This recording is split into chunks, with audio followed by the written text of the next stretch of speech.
कांग्रेस अपने भार के तले गिरने वाली है। झूठे वायदे, झूठे दावे, जिनके नहीं थे नेक इरादे, ऐसी कांग्रेस ने सत्ता हासिल की। गंगा जल हाथ में लेके कि शराब मुक्त छत्तीसगढ़ बनाएंगे, गली गली घर घर शराब पहुंचाने का काम किया। माँ गंगा का श्राप, कांग्रेस साफ। माँ गंगा का श्राप, कांग्रेस साफ। माँ गंगा का श्राप, कांग्रेस साफ। छत्तीसगढ़ में चुनावी सरगर्मी के बीच केंद्रीय मंत्री अनुराग ठाकुर छत्तीसगढ़ के दौरे पर हैं। अनुराग ठाकुर जी हमारे साथ हैं, सीधे उनसे ही बात करते हैं। अनुराग जी, सबसे बड़ी बात कि देश में सबसे कमज़ोर है भाजपा छत्तीसगढ़ में, और उसके बाद आप लोग जीत का दावा कर रहे हैं, क्यों, कैसे? देखिए, कांग्रेस अपने भार के तले गिरने वाली है और जनता वापस याद कर रही है भारतीय जनता पार्टी के शासनकाल को, जब छत्तीसगढ़ ने तरक्की की थी। छत्तीसगढ़ बनाया भी भाजपा ने, संवारेगी भी भाजपा। इन 5 वर्षों में कर्जे में डुबाने का काम किया है कांग्रेस ने। आप याद करिए, आज से 5 साल पहले झूठे वायदे, झूठे दावे, जिनके नहीं थे नेक इरादे, ऐसी कांग्रेस ने सत्ता हासिल की। आज कहाँ खड़े हैं? 4 सिलेंडर हर साल मुफ्त में देने की बात कही थी, दिए क्या? नहीं दिए। महिलाओं को 500 रुपया महीना देने की बात कही थी महतारी वंदना योजना में, दिया क्या? नहीं दिया। 2500 रुपये युवाओं को कहा था बेरोजगारी भत्ता देंगे, दिया क्या? नहीं दिया। हर महीने इन्होंने कहा था 1 लाख सरकारी नौकरियां देंगे, दिया क्या? नहीं दिया। इन्होंने यहाँ तक तो देने की बात दूर, इन्होंने तो परिवहन की सुविधा जो थी कॉलेज आने की, वो भी नहीं दी मुफ्त में।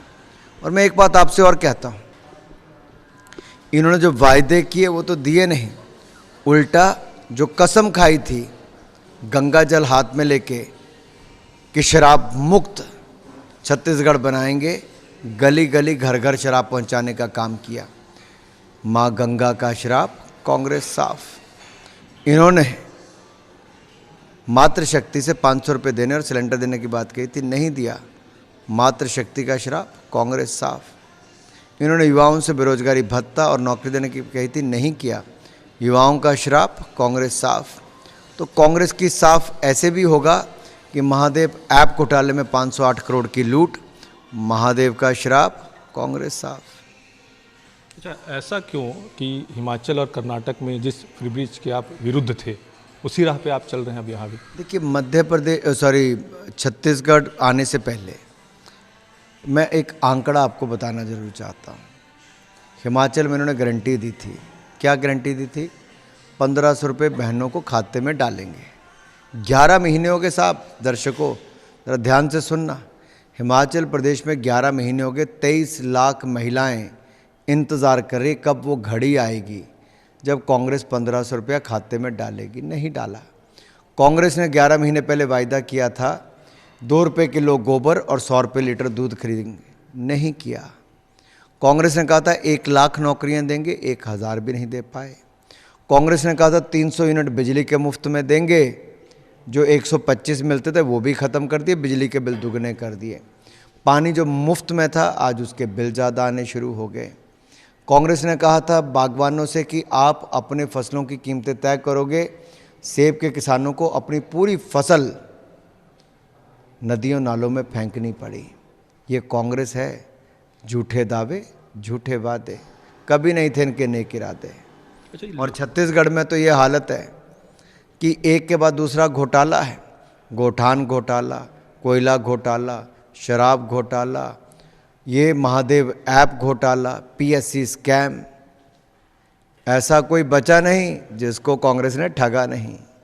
और अब तो लोग कहते हैं बघेल जी को, बस हो गया सट्टे का खेल, बाय बाय बघेल। मुक्ति मिलने वाली है, अपनी सीट भी हारेंगे और प्रदेश भी हारेंगे। अच्छा, क्या मानते हैं लुभावने वादों के बिना चुनाव नहीं जीता जा सकता है क्या? देखिए, लुभावने वायदे नहीं, ये रोड मैप है छत्तीसगढ़ को आगे ले जाने का। कैसे? अब जो केंद्र की योजना, जैसे 18 लाख पक्के घर गरीबों को बना के देने थे, 5 साल भूपेश बघेल जी ने नहीं बनाए। क्यों गरीबों के साथ जाति की? क्या गरीब का हक नहीं था 18 लाख घरों को लेने का? क्या एक एक गरीब अगर लखपति बन जाता तो इनका क्या जाता? मोदी जी पैसा भेज रहे थे, क्यों नहीं लगवाया? हर घर को नल से जल देना था, क्यों नहीं करवाया? ऐसी ढेरों योजनाएं जो केंद्र की थी, केवल छत्तीसगढ़ ने ऐसा रुख अपनाया कि यहाँ पे लागू नहीं होने दी। मोदी जी ने कहा था नागपुर में अपने भाषण में कि ये फ्रीबीज जो है वो देश को बर्बाद कर देगा, तो अब क्या माना जाए, केवल वो भाषण ही सिद्ध हुआ ऐसे में? नहीं, बिल्कुल नहीं। देखिए, फ्रीबीज किसको? अगर आप सभी को ही मुफ्त में दे रहे हो तब तो अलग बात है, लेकिन जो गरीब ज़रूरतमंद है, जिसकी ज़रूरत है, जैसे कि मान लीजिए महिलाएं जो गरीब परिवारों की है, अगर उनको रसोई गैस का सिलेंडर 500 रुपये में मिलता है तो आपको नहीं लगता उनको दिहाड़ी लगाने के लिए और समय मिल पाएगा? अगर उनको नल से जल उनके घर पे मिलता है तो आपको लगता नहीं उनकी गरीब और अमीर की खाई कम हो पाएगी? अगर उनको 5 लाख की नहीं 10 लाख रुपए का इलाज अगर मुफ्त में मिलता है तो आपको नहीं लगता उनको कर्जा नहीं लेना पड़ेगा? तो ये तो उस गरीब और ज़रूरतमंद के लिए है जो गरीब और अमीर की बड़ी खाई है। मान लीजिए आपके पास कार है, गरीब के पास साइकिल है, लेकिन अगर उसको बस में सस्ता सफ़र दिया जाए तो उसमें क्या बुराई है? अच्छा, क्या माना जाए, भाजपा पुराने ओपीएस पे भी पुनर्विचार करेगी क्या? हमने तो कमेटी बनाई है, फाइनेंस सेक्रेटरी के अध्यक्षता में कमेटी बनी है और कमेटी अपनी रिपोर्ट देगी। अच्छा, अभी प्रदेश के सबसे बड़े संभाग पे हैं आप, लगातार दौरा कर रहे हैं, क्या स्थिति देखते हैं, कहाँ पाते हैं भाजपा को? मैं तो ये देख रहा हूँ, मैं तो बीजापुर भी गया, रायपुर गया, बाकी जगह गया। छत्तीसगढ़ ने मन बना लिया है। जो मैंने पहले कहा, बहुत हुआ सट्टे का खेल, बाय बाय बघेल, क्योंकि अब लोग इस भ्रष्ट सरकार से मुक्ति पाना चाहते हैं। और भूपेश बघेल जी का चरमराया चेहरा, ऐसे बुझे से दिखना, ये जनता ही कह उठी है कि हो क्या गया है। ये चुनाव अपना तो हार ही रहे मुख्यमंत्री जी, लेकिन डर सता रहा है कि जो घोटाले की अब इसके बाद जगह कहाँ पे मिलेगी। कुर्सी तो मिलेगी नहीं, लेकिन जहाँ मनीष सिसोदिया, संजय सिंह और सत्येंद्र जैन है, जल्द वहीं पर होंगे। अच्छा, आप स्पोर्ट्स मिनिस्टर भी हैं, छत्तीसगढ़ में जो ट्राइबल एरियाज़ हैं वहाँ खेलों को लेकर क्या कुछ किया है? बहुत संभावनाएं हैं, हमने बहुत प्रयास किए, लेकिन छत्तीसगढ़ की सरकार थी, साथ में लगती मध्य प्रदेश की सरकार ने क्या नहीं किया। आखिरकार छत्तीसगढ़ क्यों पीछे रही? हमने राजस्थान में भी किया और यहाँ पर भी हमने हर जिला में खेलो इंडिया सेंटर खोले। जब इनको कहा कि बड़ी संभावनाएं और करने की, तो इनकी ओर से कुछ नहीं हुआ जी। प्रदेश में लेकिन इतने सारे नेता हैं, लेकिन मोदी की ही गारंटी देनी पड़ रही है भाजपा को। तमाम बड़े नेता प्रदेश के देश और दुनिया के सबसे बड़े नेता हैं साहब। अब यहाँ राहुल गांधी, प्रियंका गांधी पिछली बार गारंटी दे के गए, तो आपने पूछा जब इस बार आए, IBC 24 ने पूछा कि क्या हुआ तेरा वादा? पूछा क्या? 5 साल में भाई वादे पूरे नहीं करके गए। मोदी जी ने जो नहीं भी कहा था वो भी किया, और जो मैंने आपको पहले गिनाया, 13.5 करोड़ गरीबों को गरीबी रेखा से बाहर लाए, देश की अर्थव्यवस्था को 10वें नंबर से 5वें नंबर की बनाया। आज वो दुनिया के सर्वाधिक लोकप्रिय नेता हैं, लेकिन साथ ही साथ कोविड प्रबंधन सबसे शानदार किया, चंद्रयान मिशन सफलता हुई, G20 की सफलता हुई, खेलों में नए रिकॉर्ड स्थापित किए, और साथ ही साथ ऑपरेशन गंगा में हज़ारों भारतीयों को युद्ध की भूमि से सुरक्षित निकाल कर लाए। ये नरेंद्र मोदी हैं, जहाँ पर दुनिया उम्मीद देखती है। अगर भाजपा, छत्तीसगढ़ भी वहीं पर उम्मीद देखता है।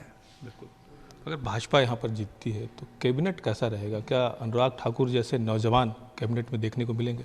भारतीय जनता पार्टी में नेताओं की कोई कमी नहीं, क्योंकि यहाँ कार्यकर्ताओं को ही आगे आने का अवसर मिलता है।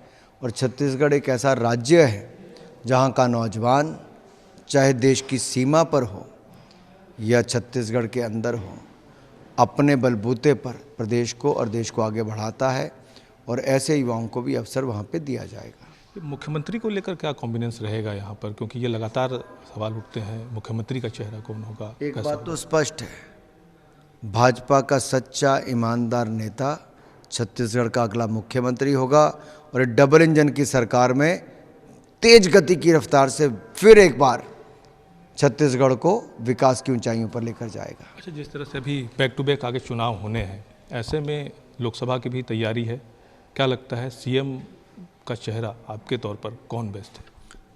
इतना मैंने पहले भी कहा कि भारतीय जनता पार्टी का कार्यकर्ता यहाँ का मुख्यमंत्री होगा, और भारतीय जनता पार्टी आज तक की सबसे बड़ी जीत दर्ज करा के यहाँ पे सरकार बनाएगी, और तीसरी बात मैं आपको कह दूं, हमारे विधायक दल नेता चुनेंगे और पार्लियामेंट्री बोर्ड में फाइनल किया जाएगा। अच्छा, कहा यह जाता है कि भाजपा हमेशा हिंदुत्व के मुद्दे को लेकर जाती है। बुनियादी जो समस्याएं हैं, चाहे वो बेरोजगारी हो, रोजगार को लेकर हो, महंगाई हो, इस पर भाजपा के लोग कुछ नहीं बोलते।